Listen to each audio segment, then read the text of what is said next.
Hi everyone. There's a lot happening in the world that's out of our control at the moment. All we can do at the moment is surrender. So, what does surrendering look like? How do you live your life? How do you surrender when everything, all the circumstances around us, because of Corona, because of the pandemic, everything in the world is out of our hands? How do we still move ahead and live our lives even if everything is out of our control?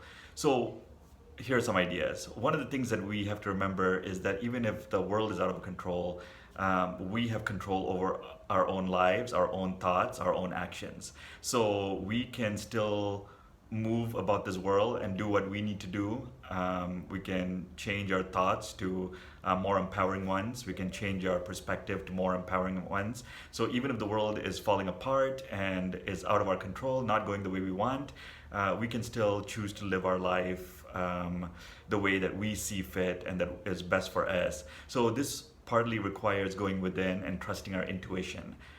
A lot of times we ignore our intuition and go with what society tells us to do or the people in our lives tell us to do. We need to start relying more on what our intuition, our higher knowing, instructs us to do or pushes us to do.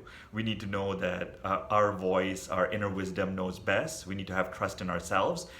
We need to have faith in ourselves, both trust in ourselves that things are going to work out and faith that things around the world are going to work out as well and circumstances will work out for the best case scenario.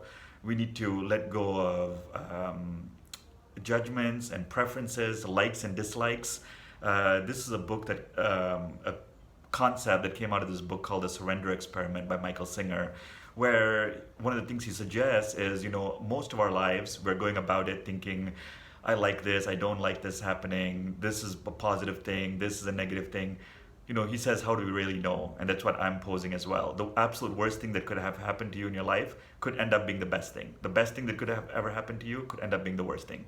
So we just don't know. We also have to remember that everything, even though it's not necessarily good or bad, we just need to remember that whatever happens is for the highest good, is for the best case scenario, right? Whatever happens is working out as it should be, and it's for the it's for the highest good, right? It may not even be a good thing that's happening or a bad thing that's happening, but in the grand scheme of things, it's happening for the highest good. So last couple points is, you can't change the future, you can't change the past, all you have is this moment. So you can be more present during this time. That's a practice of surrender. You can also learn to be more thankful for everything that is going right and that is going well in the world. So that's how we surrender.